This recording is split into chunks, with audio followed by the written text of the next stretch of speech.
Have you ever felt like the world is shaking? Like things are falling apart and you're just trying to make sense of it all?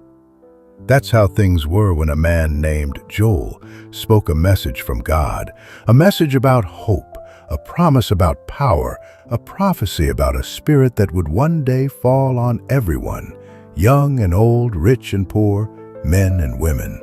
This is the story of the coming of the Holy Spirit. Joel was a prophet. That means he was someone God chose to speak through.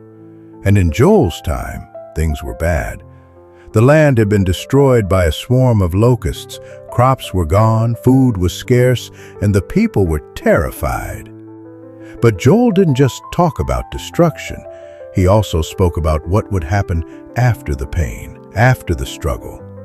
Here's what Joel said, and this is straight from the book of Joel, chapter 2. "And afterward, I will pour out my spirit on all people. Your sons and daughters will prophesy.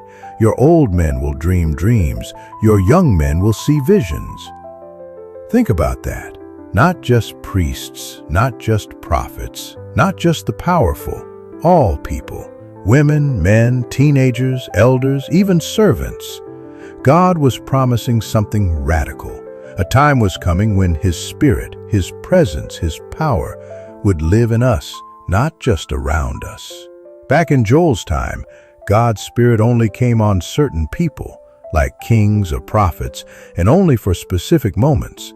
But Joel said a new day was coming, a day when everyone could be filled with God's Spirit, and not just filled, empowered to speak truth, to see visions, to dream God-sized dreams. Hundreds of years later, that promise came true. In the New Testament, after Jesus had died and risen again, His followers were gathered in a room, waiting, just like He told them to. And then it happened. A sound like a mighty wind filled the house. Fire appeared, not destructive fire, but holy fire, and it rested above their heads. And they began to speak in different languages, praising God. People from all nations heard the message in their own language. And Peter, one of Jesus' followers, stood up and said, "This is what was spoken by the prophet Joel." Peter quoted Joel's prophecy word for word. The Spirit had come just like Joel said it would. And that moment, known as Pentecost, marked the beginning of something brand new. A world where the Spirit of God could live inside anyone who believes. And here's the best part. That promise wasn't just for them back then. It's for you too.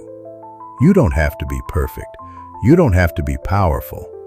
You don't even have to have it all figured out. God promised to pour out His Spirit on all people. That means you can hear from God.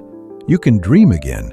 You can be filled with courage, wisdom, and love, not from within yourself, but from God's Spirit living in you.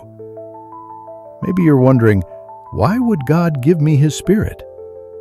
Because He loves you, because He made you with a purpose, and because He doesn't want you to walk through life alone, confused, tired, or powerless.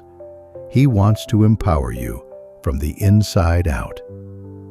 The prophecy of Joel reminds us of one powerful truth. When the Spirit comes, everything changes. Fear turns to faith.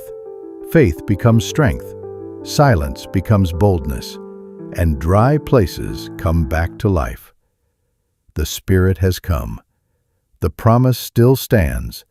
And now, the invitation is yours. Will you receive it?